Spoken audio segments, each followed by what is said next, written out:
She never asked for the spotlight. She never walked into a room expecting people to remember her name. She was just a girl from a small town in Texas who liked the sound of quiet mornings and the smell of gunpowder. But life has a strange way of finding people who are not looking for anything. Sometimes, the biggest moments in a person's life begin with the smallest choices. A wrong turn, a random Tuesday, a borrowed rifle. And sometimes, history does not wait for people who are ready.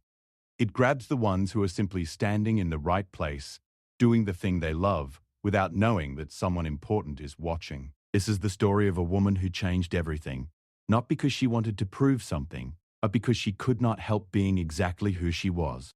Her name was Megan Cole.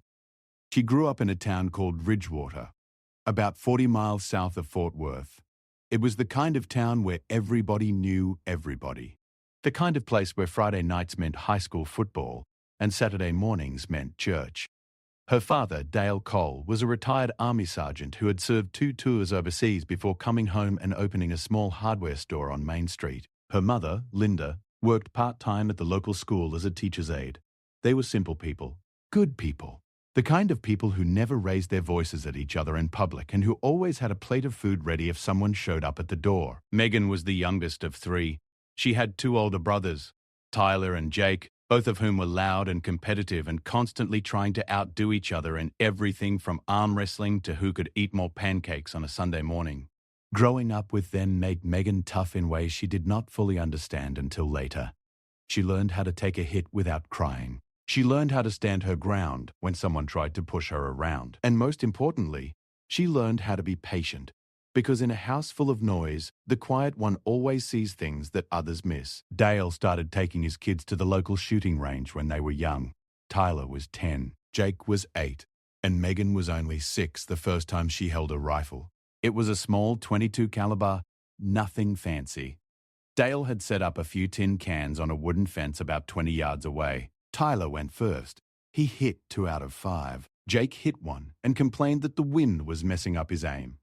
Then Dale looked at Megan and said, "Come on, baby girl, your turn." She remembers the weight of the rifle in her small hands. She remembers the way her father adjusted her grip and told her to breathe slow. She remembers closing one eye and looking down the barrel and seeing the tin can sitting there like it was waiting for her. She squeezed the trigger. The can flew off the fence. She hit all 5. Dale did not say anything right away. He just stood there with his arms crossed, looking at the empty fence. Then he looked down at his daughter and said, "Well, I will be damned." That was the beginning of something, not a career, not a plan, just a feeling. A feeling that when Megan held a rifle, the whole world became simple. There was nothing except her and the target. No noise, no brothers fighting, no homework, no stress. Just the breath going in and out of her lungs and the steady beat of her heart, and the tiny little space between wanting to pull the trigger and actually doing it. By the time she was 12, Megan was better than both of her brothers. By the time she was 14, she was better than her father. Dale never said it out loud, but everyone at the range knew it. The old-timers who came in on weekday afternoons to shoot and drink coffee would watch her and shake their heads. "That girl has got something," one of them said once. Dale just smiled and sipped his coffee and said, "She has been like that since day one." Megan did not think of shooting as anything more than a hobby. She liked it the way some people like painting or playing guitar. It calmed her down. It helped her focus. And in the chaos of high school, where everything was dramatic and emotional and confusing, the range was her escape. She would go after school 2 or 3 times a week, sometimes alone, sometimes with her father. She would set up her targets, load her rifle, put on her ear protection, and disappear into that quiet space inside her head where nothing else mattered. She was not popular in school. She was not unpopular either. She was just kind of invisible. She did not play sports. She was not in the drama club. She did not go to parties or dances. She had a few close friends, but most of her classmates did not really know her. She was the quiet girl who sat near the back of the classroom and always turned in her homework on time and never caused any trouble. Teachers liked her because she was respectful. Students ignored her because she was unremarkable. Or at least that is what they thought. After high school, Megan was not sure what to do with her life. Tyler had joined the Marines. Jake was working at a construction company in Dallas. Her parents wanted her to go to college, but Megan did not feel excited about any of the schools she had looked at. She did not know what she wanted to study. She did not know what kind of career she wanted. She just knew that she liked being outside. She liked working with her hands. And she liked shooting. So she got a job at the range. It was a bigger facility about 20 minutes from her town called Lone Star Firearms and Training Center. It had indoor and outdoor ranges, a pro shop, and they offered classes for beginners. Megan started as a range safety officer. Her job was to make sure people followed the rules, cleaned up after themselves, and did not do anything dangerous. It was not glamorous work, but she liked it. She was around guns all day. She got to shoot for free during slow hours. And the people who worked there became like a second family to her. The owner of the range was a man named Frank Dawson. He was a big guy with a grey beard and a voice like gravel. He had spent 20 years in the army and had seen action in Desert Storm. He ran the range with military discipline. Everything was clean. Everything was organized. And if you broke one of his rules, you were gone. No second chances. But underneath all that toughness, Frank was kind. He looked out for his people. And he saw something in Megan from the very first day she walked through his door. "You shoot?" he asked her during the interview. She said, "Yes, sir," he said. "How well?" she said. "Pretty well." He smiled and said, "Show me." They went out to the outdoor range. Frank set up a paper target at 100 yards. Megan picked up a rifle from the rack, a standard bolt-action .308. She loaded it. She steadied herself. She fired 5 rounds. All 5 were inside the center circle. Frank looked through the spotting scope and then looked at her. He did not smile. He just nodded slowly and said, "You are hired."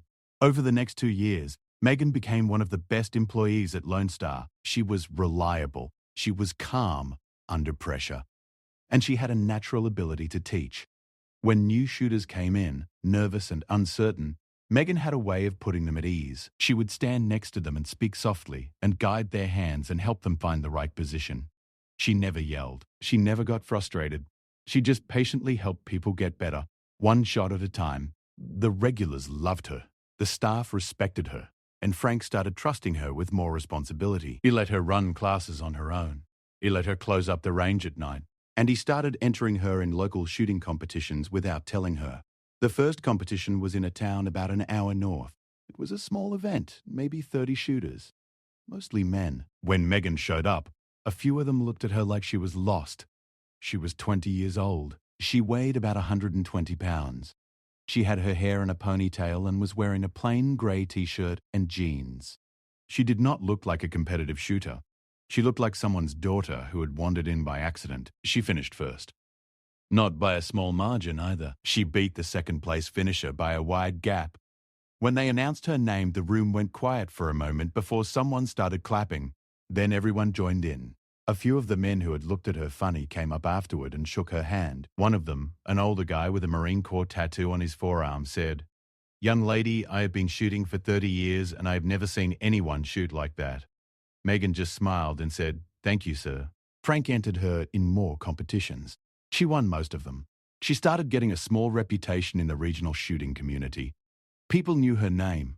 They talked about her at gun shops and ranges and online forums. The girl from Ridgewater, the quiet one, who never missed. She was not flashy. She did not talk trash. She did not show up in expensive gear or drive a fancy truck. She just showed up, did her thing, and went home. And that made people respect her even more. But even as her reputation grew in the local shooting world, Megan still did not see herself as anything special. She was not thinking about a career in shooting. She was not thinking about the military. She was not thinking about anything big.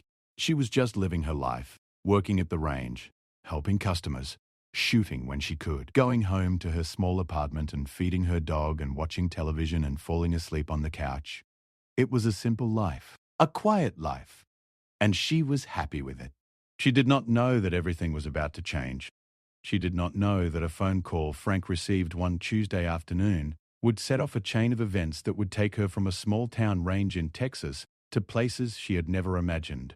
She did not know that the skills she had been practicing since she was 6 years old were about to be tested in ways that went far beyond paper targets and tin cans. The phone call came from a man named Lieutenant Commander Brian Haskell. He was a Navy SEAL, and he was looking for something very specific. The military had been running a quiet program, one that most people had never heard of. It was not classified exactly, but it was not advertised either. The program was designed to identify exceptional civilian shooters and evaluate whether their skills could be useful in specialized military contexts. It was not about recruitment in the traditional sense. It was about finding natural talent that could not be taught in a boot camp or a training school. The kind of talent that comes once in a generation. Haskell had been given a list of names. People who had performed well in competitions. People who had been flagged by range owners and instructors as unusually gifted. Megan's name was on that list. Frank had submitted it months earlier without telling her. He had sent in her competition scores, a short video of her shooting at the range, and a personal recommendation. In the recommendation, Frank had written something simple. He wrote, "In 30 years of military service and 15 years of running a firearms facility, I have never seen a natural shooter like Megan Cole. She does not just hit targets. She communicates with them. I do not know how else to say it." Haskell read that recommendation and watched the video and decided he wanted to see for himself. So he called Frank and asked if it would be all right to visit the range. Frank said yes, but told him not to tell Megan in advance. He wanted it to be natural. He wanted Haskell to see her the way she really was, not performing for someone, just being herself. The day Brian Haskell walked into Lone Star Firearms and Training Center, Megan was in the middle of teaching a beginner class. There were 6 students, all of them adults, all of them holding rifles for the first time. She was moving between them, adjusting grips, correcting posture, and offering encouragement. She did not notice the tall man in civilian clothes standing near the entrance with his arms crossed, watching her. Haskell watched for about 20 minutes. He watched how she moved. He watched how she communicated. He watched how she handled the firearms, how she loaded and unloaded them, how she checked the safeties, how she positioned her body. Every movement was precise and natural. There was no wasted motion, no hesitation. It was like watching someone who had been born doing this. After the class ended, Frank brought Haskell over and introduced him. "This is Brian," Frank said. "He is a friend of mine. He wanted to see the range." Megan shook his hand and said, "Nice to meet you." She had no idea who he was. Haskell smiled and said, "Frank tells me you are a pretty good shot." Megan shrugged and said, "I do okay." They went out to the outdoor range. It was a warm afternoon. The wind was light. Megan picked up her usual rifle, the same bolt-action .308 she had been shooting for years. Haskell stood behind her with Frank and watched as she set up. She loaded 5 rounds. She aimed at a target 200 yards away. She fired. All 5 rounds hit the center. Then she moved to a target at 300 yards. Same result. Then 400. Same result. Haskell did not say anything for a long time. He just stood there with his hands in his pockets, looking at the targets through the spotting scope. Then he turned to Frank and said something that Megan could not hear. Frank nodded. Then Haskell did something that nobody expected. He walked to his truck in the parking lot and came back carrying a rifle case. He opened it and pulled out a weapon that Megan had never seen in person before. It was a military-grade precision rifle, a weapon that was not available to civilians. A weapon that was designed for one very specific purpose. He held it out to her and said, "Try this one." Megan looked at Frank. Frank nodded. She took the rifle. It was heavier than what she was used to. The scope was different. The trigger pull was different. Everything about it felt unfamiliar. She had never trained on anything like it. She had never even held a military weapon before. She loaded it.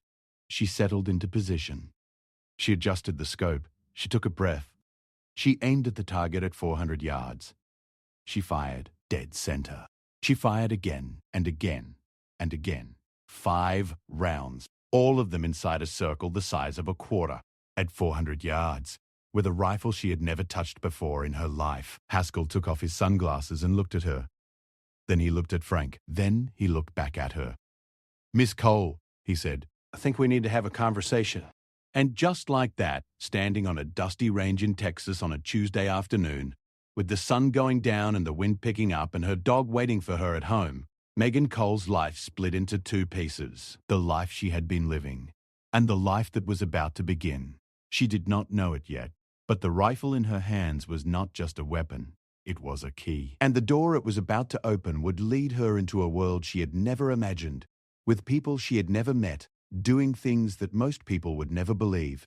The quiet girl from Bridgewater was about to become something extraordinary, not because she wanted to, but because she could not help it. Some people are born for ordinary lives, and some people, no matter how hard they try to stay invisible, are born to be seen. Megan Cole was about to be seen by the entire world.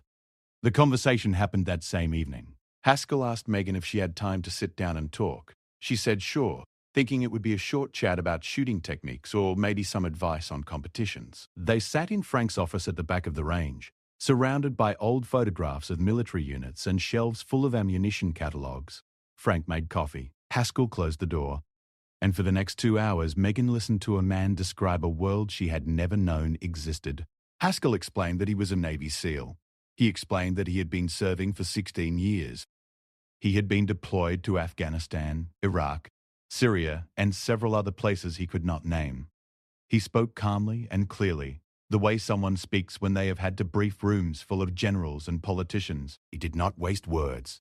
He did not exaggerate. He just laid out the facts. The military, he told her, had been quietly exploring new approaches to long-range precision shooting. Traditional sniper training was excellent. The programs that already existed produced some of the best marksmen in the world. But there was a growing recognition that some of the most talented shooters in the country were not in the military at all. They were civilians. They were people who had been shooting since childhood, who had developed instincts and reflexes that could not be taught in a 12-week course. The military wanted to find those people and figure out if there was a way to integrate their skills into special operations. It was not about turning civilians into soldiers. Haskell was very clear about that.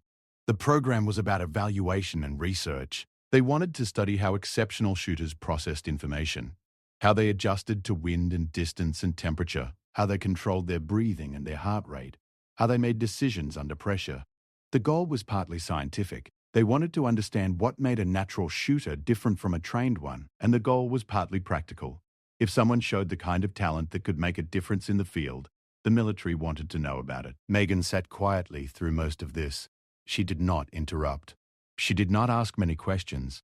She just listened and sipped her coffee and tried to process what she was hearing. When Haskell finished, he looked at her and said, "We would like you to come to a facility in Virginia for a week. You would be evaluated by a team of specialists. Shooters, psychologists, physiologists.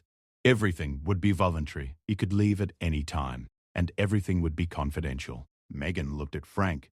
He was leaning against his desk with his arms folded. He gave her a small nod.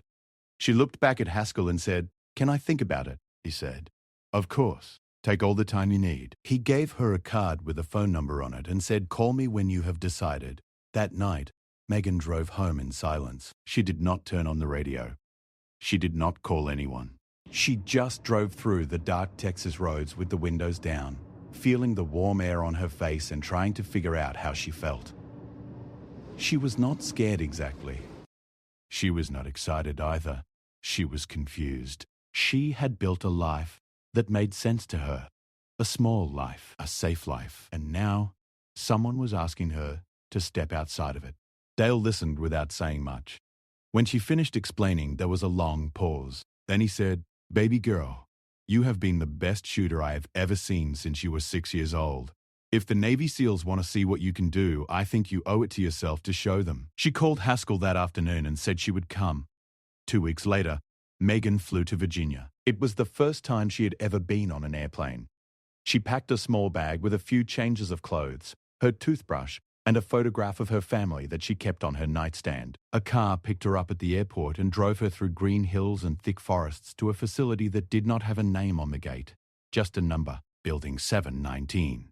The facility was not what she expected. She had imagined something cold and military, concrete walls and barbed wire and men yelling orders. Instead, it looked more like a research campus.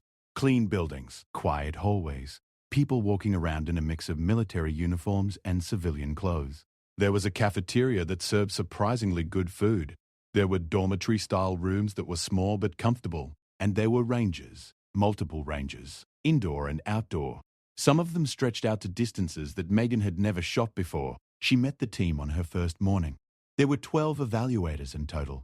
Some were active-duty military, some were civilian scientists. There was a physiologist named Dr. Karen Mitchell who specialized in performance under stress. There was a psychologist named Dr. Alan Reeves who studied decision-making in high-pressure environments. And there were 4 shooters. all of them current or former special operations, who would be observing and testing her skills. Megan was not the only one being evaluated. There were 3 other civilian shooters at the facility that week, 2 men and 1 woman. One of the men was a competitive shooter from Montana who had won multiple national titles. The other was a former police officer from California who had transitioned into private security. The woman was a hunter from Wyoming who was known in her community for being able to hit targets at distances that most people considered impossible. They were all talented. They were all confident. And within the first day, it became clear that Megan was in a different category entirely. The first test was simple: paper targets at increasing distances. 100 yards, 200, 300, 400, 500.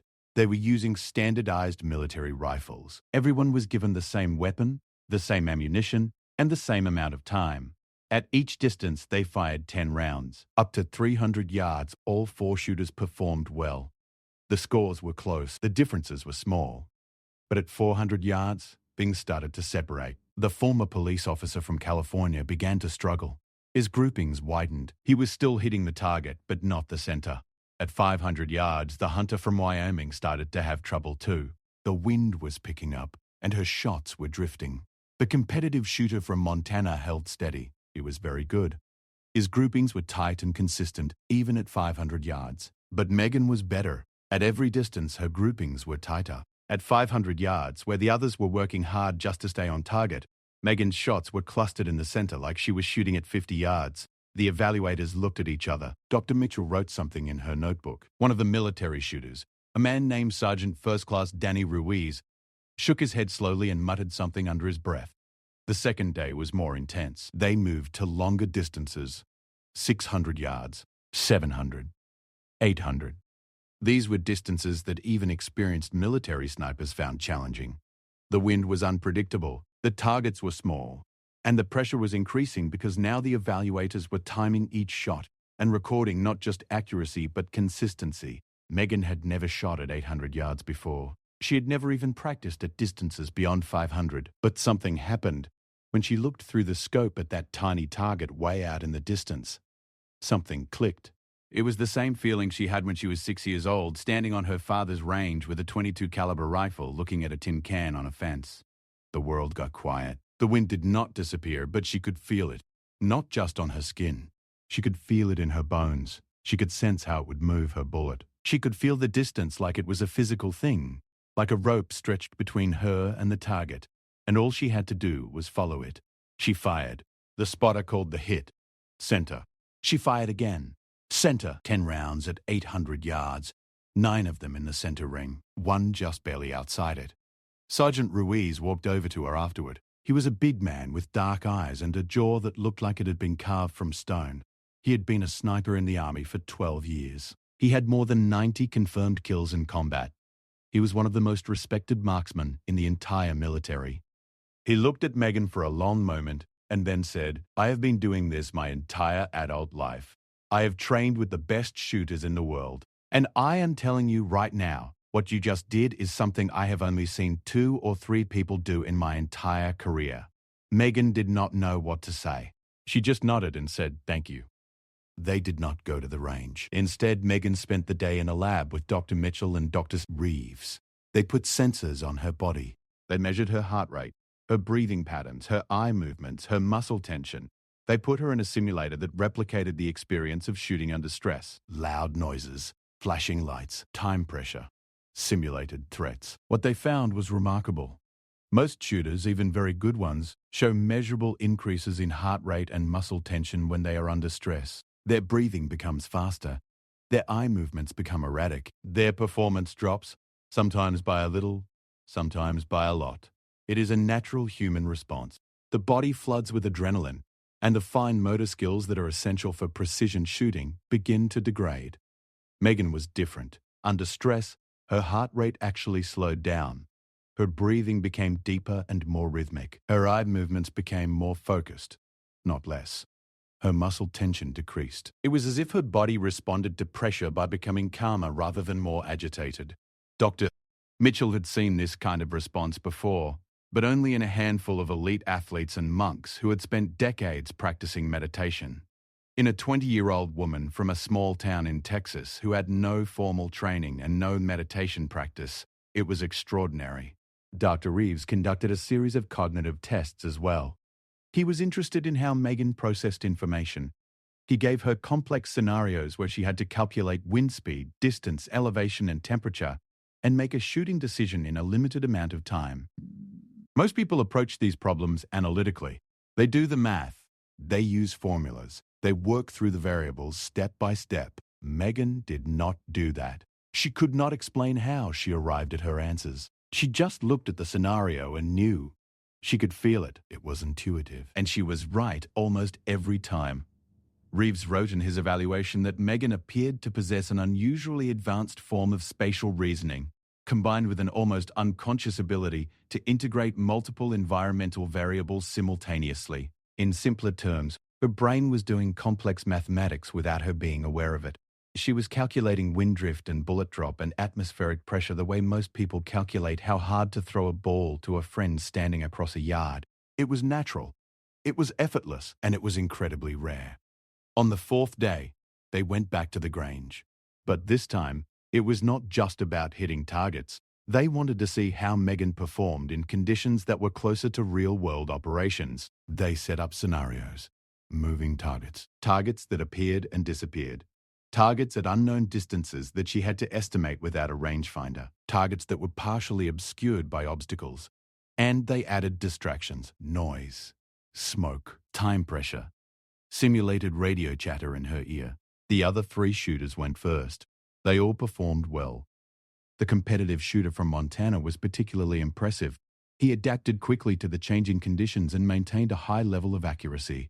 The evaluators were pleased with all of them. Then Megan stepped up, and what happened over the next 2 hours became something that the people who were there would talk about for years. She did not miss. Not once. Moving targets. Hidden targets. Targets at unknown distances. It did not matter.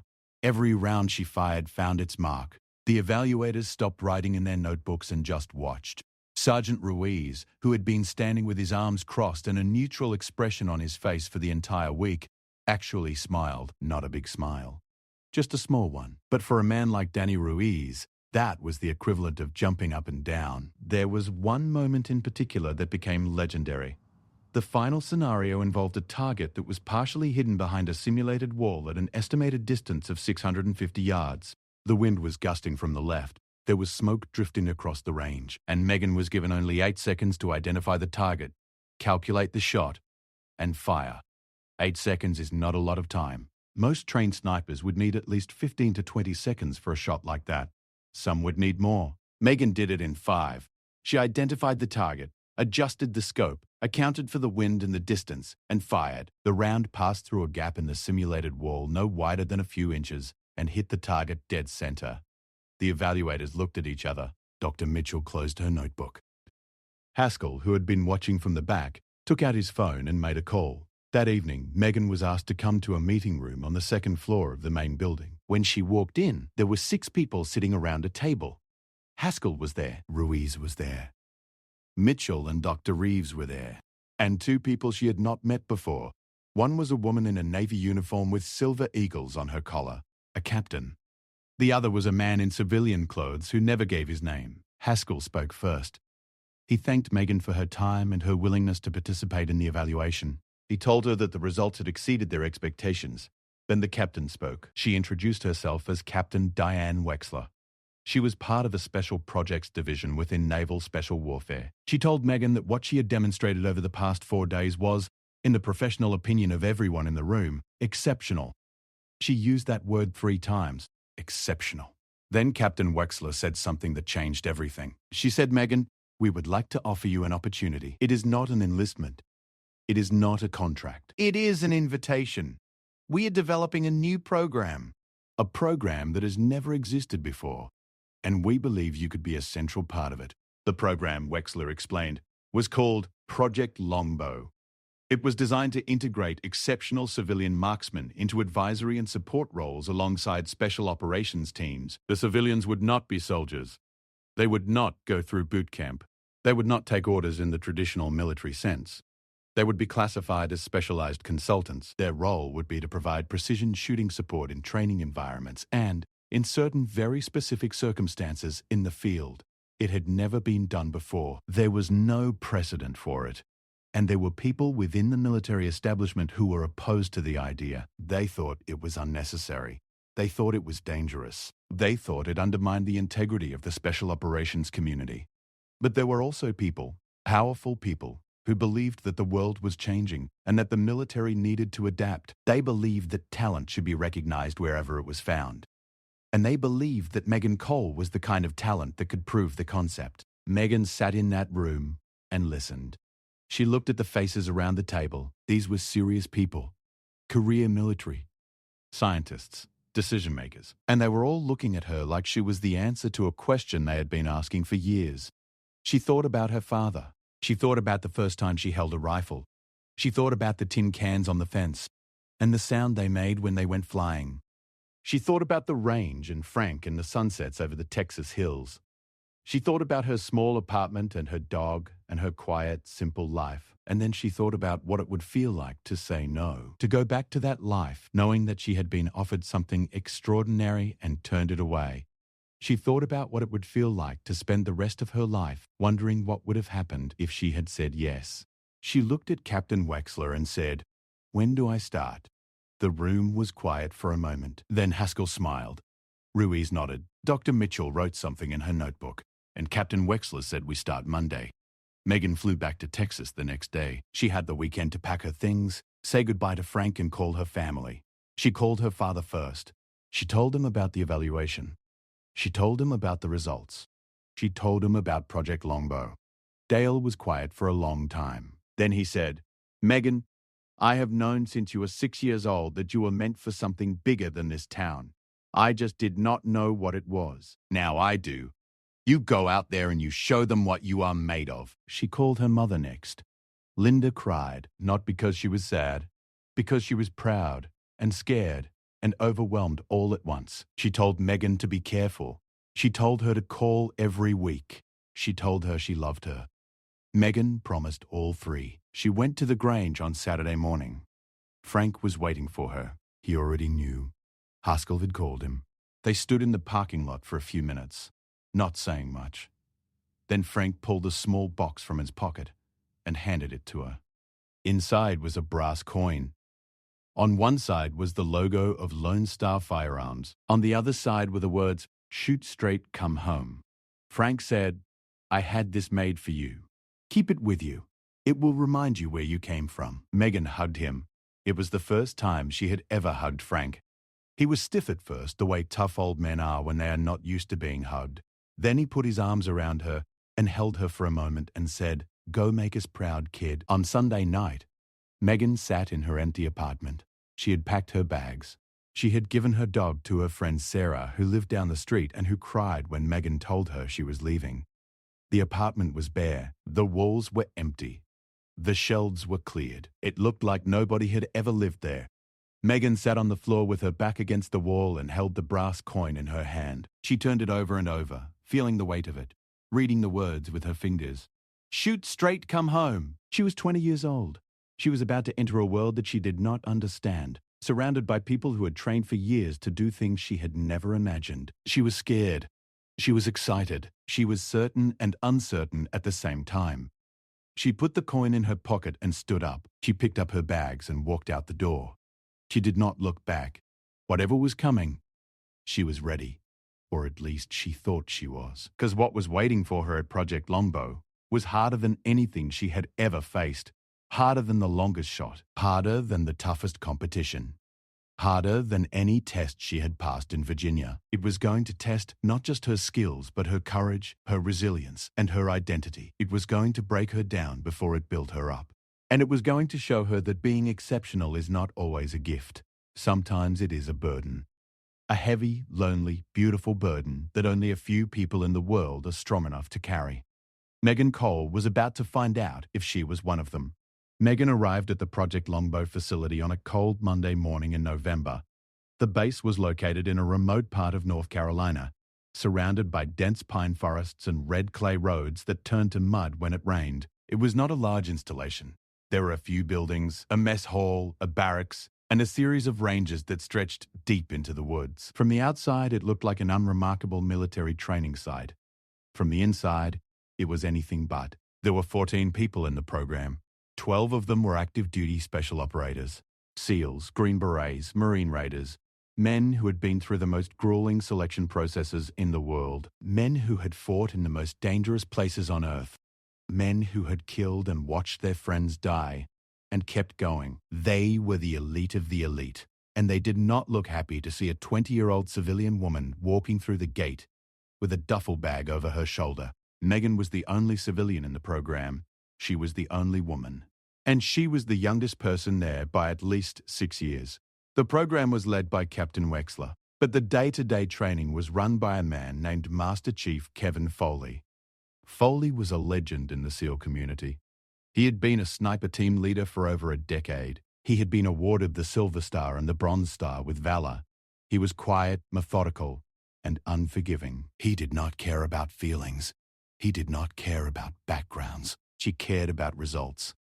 On the first morning, Foley gathered everyone in the briefing room. He stood at the front with his hands behind his back and looked at each person in the room, one by one.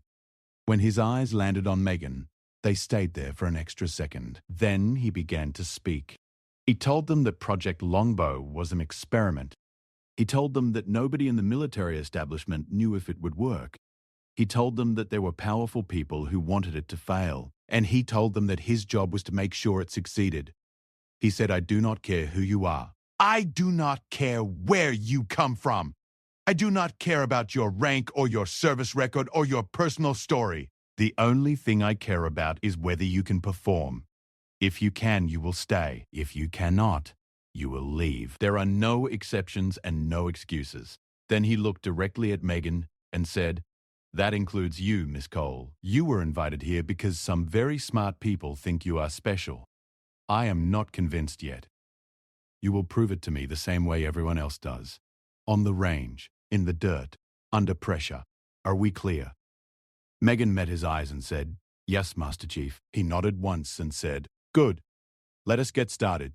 The first few weeks were brutal. Not because the shooting was harder than what Megan had experienced in Virginia. It was harder, but that was not the real challenge. The challenge was everything else. The physical training was intense. Running, rucking, push-ups, pull-ups, obstacle courses. Megan had never been an athlete. She was in decent shape from working at the range, but she was not prepared for military-level physical conditioning. Her legs burned. Her shoulders ached. Her hands blistered. She fell behind on runs. She struggled on the obstacle course, and every time she struggled, she felt the eyes of the 12 operators watching her. They did not say much to her in the beginning. They were polite, but distant. They called her ma'am, which felt strange because most of them were older than her. They did not invite her to sit with them at meals. They did not include her in their conversations. They did not bully her or disrespect her. They just treated her like she was not quite real, like she was a guest who would be leaving soon. Megan understood. She was an outsider in their world. She had not earned the right to be there, not in the way they had. They had survived Hell Week. They had made it through Ranger School. They had been tested in combat. She had won some shooting competitions in Texas. In their eyes, she was an experiment, a curiosity, something to be observed but not trusted. Not yet. The only person who treated her differently was Sergeant Ruiz. He had transferred into the program after the evaluation in Virginia, and he had been assigned as Megan's primary shooting mentor. Ruiz was not warm. He was not encouraging. He did not tell her she was doing a great job or that everything would be fine, but he was honest, and he was present. Every morning before the group training began, Ruiz would meet Megan at the range for an hour of one-on-one instruction. He taught her things she had never learned: how to shoot from unconventional positions, how to use natural and man-made structures for support, how to adjust for extreme angles and elevations, how to read terrain and anticipate how it would affect a bullet's trajectory over long distances. Megan absorbed everything. She had always been a fast learner, but with Ruiz, she was learning at a rate that surprised even him. Techniques that took most snipers months to master, she picked up in days. Concepts that required hours of explanation, she understood intuitively after a single demonstration. Ruiz told Foley one evening that working with Megan was like pouring water into a glass that never got full. She just kept absorbing. The breakthrough came in the fourth week. Foley had set up a complex field exercise. The team was divided into pairs and sent into the woods to complete a series of shooting challenges that simulated real-world scenarios. They had to navigate through terrain, identify targets, calculate shots, and engage while managing fatigue, weather, and time pressure. It was the most realistic and demanding exercise the program had conducted so far. Megan was paired with a Green Beret named Staff Sergeant Eric Torres. Torres was experienced and competent, but he had made no secret of his skepticism about the civilian integration concept. He was professional with Megan, but she could tell he did not expect much from her in the field. The exercise lasted 8 hours. They moved through dense forest, across open fields, up hillsides, and through a simulated urban environment that had been constructed in a clearing. At each checkpoint, they were given a target and a set of conditions. Some targets were close. Some were far. Some were moving. Some were hidden. The weather turned bad halfway through. Rain started coming down hard. The wind picked up. The temperature dropped. Megan was soaked and cold and exhausted. But she did not stop, and she did not miss. Every checkpoint, every target, every shot, she made them all. Torres was handling navigation and spotting while Megan was the primary shooter. As the exercise went on, something shifted between them. Torres stopped giving her cautious, measured instructions and started communicating the way he would with any operator he trusted. Quick, direct, efficient. He would call out the distance and the wind, and she would adjust and fire without hesitation. They developed a rhythm, a partnership, and by the end of the exercise, they were moving together like they had been working as a team for years. When the results were tallied, Megan and Torres had the highest score, not by a small margin. They had outperformed every other pair, including teams made up of 2 experienced special operators. Foley read the results in the briefing room that evening. He did not say anything extra, he just read the numbers. But Megan could feel the shift in the room. The way people looked at her was different now. Not warm exactly, that something had changed. She had stopped being a curiosity. She had started being real. Torres came up to her after the briefing. He stood in front of her for a moment, looking uncomfortable, like he was trying to find the right words. Then he said, "You know, I was not sure about this whole thing. About you being here. But what you did out there today was as good as anything I have seen from anyone I have worked with, and I have worked with some of the best. I was wrong, and I am sorry." Megan looked at him and said, "You do not have to be sorry. You just had to see it." He smiled. It was the first time any of the operators had smiled at her. He held out his hand. She shook it. And from that moment on, Eric Torres became one of her closest allies in the program. The weeks that followed were transformative. Megan continued to improve. Her physical conditioning got better. She was never going to be the fastest runner or the strongest person in the group, but she stopped falling behind. She built endurance. She built strength. And she built something else that was harder to measure but equally important. She built respect. The operators started including her. They saved her a seat at meals. They told her stories about their deployments.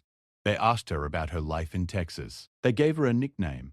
They called her Whisper, because of how quiet she was, and because her shot seemed to arrive at the target without making a sound. In the special operations community, getting a nickname is a sign of acceptance. It means you belong. 3 months into the program, Project Longbow faced its first real test. A training exercise was arranged in coordination with a SEAL team that was preparing for an overseas deployment. The exercise was designed to simulate a high-value target extraction in a hostile environment. It was complex, involving multiple teams, helicopters, vehicles, and a simulated enemy force. The goal was to demonstrate that a civilian precision shooter could effectively support a special operations mission in a realistic training scenario. Megan was assigned to a sniper position on a hillside overlooking the target compound. Her job was to provide overwatch. She was to identify threats, communicate with the ground team via radio, and engage targets as directed. It was the most important thing she had ever been asked to do. The exercise began at dawn. Megan was in position before first light.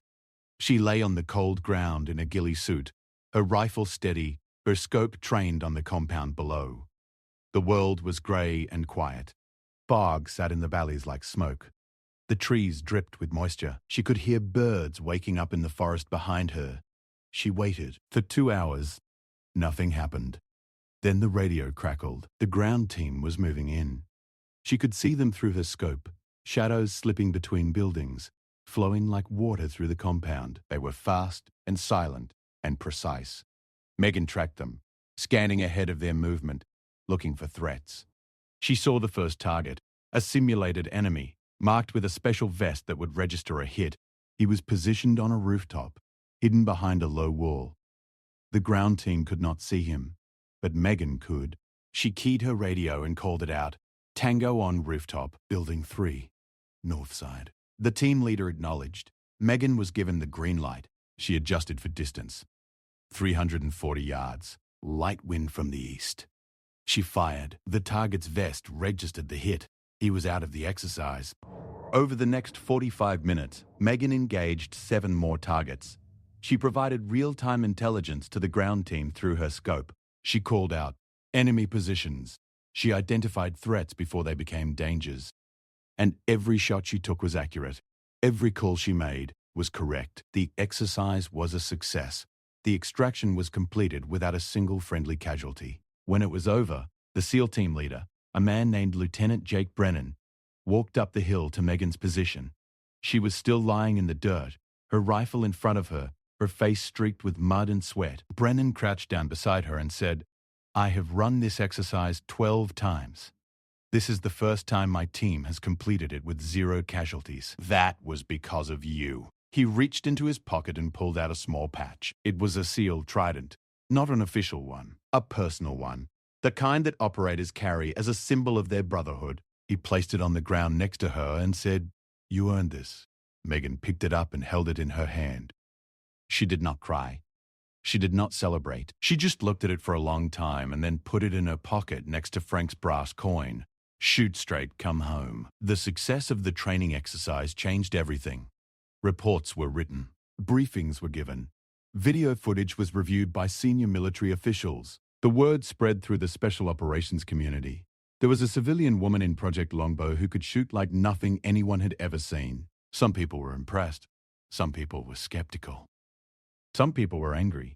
The idea that a 20-year-old woman with no military background could contribute meaningfully to special operations was, for many, a threat to their identity and their traditions. The pushback came from within. Senior non-commissioned officers wrote letters questioning the program. Retired operators went on podcasts and criticized the concept. Anonymous sources leaked details to journalists, framing the program as a reckless experiment that endangered lives. Megan was not named publicly, but enough details were shared that people in the community knew who they were talking about. The girl from Texas, the civilian, the one who had never served a day in uniform. Captain Wexler fought back. She defended the program in meetings and briefings. She presented the data. She showed the results. She argued that tradition and excellence were not mutually exclusive, that embracing new approaches did not mean abandoning old values. She was fierce and articulate and uncompromising, but the political pressure was intense, and there were moments when even Wexler was not sure the program would survive. Through all of it, Megan stayed focused. She did not read the articles. She did not listen to the podcasts. She did not engage with the controversy. She went to the Grange every morning. She trained every afternoon. She studied every evening. She did the work, because that was what she knew how to do. She could not control what people said about her. She could not change their minds with words. The only language she spoke fluently was the language of a bullet hitting its target, and she spoke it louder and clearer than anyone else. The moment that truly sealed Megan's place in history came 8 months into the program. A live demonstration was arranged for a group of senior military leaders, including a 3-star admiral who had the authority to either expand Project Longbow or shut it down. The demonstration was held at the North Carolina facility. It was a cold, clear day in July when the weather turned unseasonably crisp. The wind was steady at about 10 miles per hour from the west. The demonstration included multiple shooting scenarios, but the final event was the one that everyone would remember. A single shot at 1,000 yards. 1,000 yards. That is more than half a mile. At that distance, a bullet is in the air for over a second. The wind can push it several feet off course. Gravity pulls it down significantly. The shooter has to account for the rotation of the Earth. A 1,000-yard shot requires not just skill but an almost supernatural ability to read conditions and make calculations that most people cannot do with a computer. Megan sat up in a prone position on a shooting mat. The target was a steel plate the size of a human torso, barely visible to the naked eye. She loaded a single round. She looked through her scope. She adjusted. She breathed. The world went quiet, not just around her, but inside her. The same quiet she had felt since she was 6 years old. The quiet that came when there was nothing left except her and the target and the invisible line between them. She fired. The sound of the bullet hitting the steel plate came back a moment later. A clear, sharp ring that echoed across the range and into the trees and up into the sky. Dead center. The 3-star admiral stood up from his chair. He did not clap. He did not cheer. He just stood up and looked at the target through a spotting scope, and then looked at Megan, and then turned to Captain Wexler and said, "Expand the program." And just like that, Project Longbow survived. Not just survived, it grew. Over the next 2 years, the program was expanded to include additional civilian specialists. New evaluation criteria were developed based on the data collected from Megan's participation. Training protocols were redesigned to incorporate the insights gained from studying how she processed information and performed under stress. The program became a model for a new kind of military innovation, one that looked beyond traditional boundaries to find excellence wherever it existed. Megan stayed with the program for 3 years. In that time, she participated in dozens of training exercises with some of the most elite military units in the world. She advised on sniper training curricula. She helped develop new techniques for long-range precision shooting. And she mentored a new generation of shooters, both military and civilian, who came into the program after her. She was never officially a soldier. She never wore a uniform with her name on it. She never received a military rank or a formal service record, but she received something that mattered more to her than any of that. She received the respect of the people who had spent their lives defending their country. She received the trust of warriors who do not give their trust easily. And she received a place in a community that had never had someone like her before. When she finally left the program, Megan went back to Texas. She went back to Ridgewater. She visited Frank at the range. He was older now, a little slower, but his eyes were just as sharp. He hugged her at the door and said, "Welcome home, kid." They went out to the Grange together and shot for an hour. Just the two of them, like old times. They did not talk about Project Longbow or the military or the controversy or the 1,000-yard shot. They just shot. She went to see her father. Dale was sitting on the porch when she pulled up. He looked at her and smiled and said, "There is my girl." They sat together and drank sweet tea and watched the sun go down over the fields. Dale asked her if she was happy. She thought about it for a long time. Then she said, "Yes, I think I am." He nodded and said, "That is all I ever wanted." Megan opened a small training academy outside of Fort Worth. She called it Longbow Precision. It was not a big operation, just a few classrooms, a small range, and a staff of 3. But word spread quickly. People came from all over the country to train with her. Military personnel, law enforcement, competitive shooters, beginners who had never held a rifle. She taught them all with the same patience and care that she had shown at Frank's range years ago. She never raised her voice. She never got frustrated. She just helped people get better, one shot at a time. The Department of Defense eventually declassified parts of the Project Longbow program. Megan's story became public. Articles were written. Interviews were requested. Documentary filmmakers came calling. She turned most of them down. She did not want fame. She did not want attention. She had never wanted any of it. She just wanted to do what she was good at and help other people discover what they were good at. But the story got out anyway, because stories like hers always do. The story of a quiet girl from a small town who picked up a rifle and discovered that she could do something extraordinary. The story of a Navy SEAL who handed her his weapon and watched history change. The story of a program that almost did not survive and a woman who proved that talent does not care about gender or background or tradition. Years later, a young girl showed up at Longbow Precision. She was maybe 10 or 11 years old. She had come with her father, a big man who stood quietly by the door while his daughter walked up to the counter. The girl looked at Megan with wide eyes and said, "Are you the one who made the 1,000-yard shot?" Megan smiled and said, "I got lucky. The girl shook her head and said, "My dad says luck has nothing to do with it. He says you are the best shooter who ever lived." Megan looked at the girl for a long moment. She saw herself in those eyes, the same quiet confidence, the same hunger, the same thing that her own father had seen when she was 6 years old and hit 5 tin cans off a fence.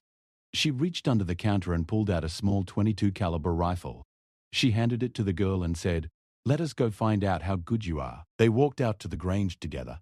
The sun was setting. The wind was calm. The targets were waiting. And somewhere in the distance, if you listened carefully, you could hear the faint ring of a bullet hitting steel. Clear and sharp and true.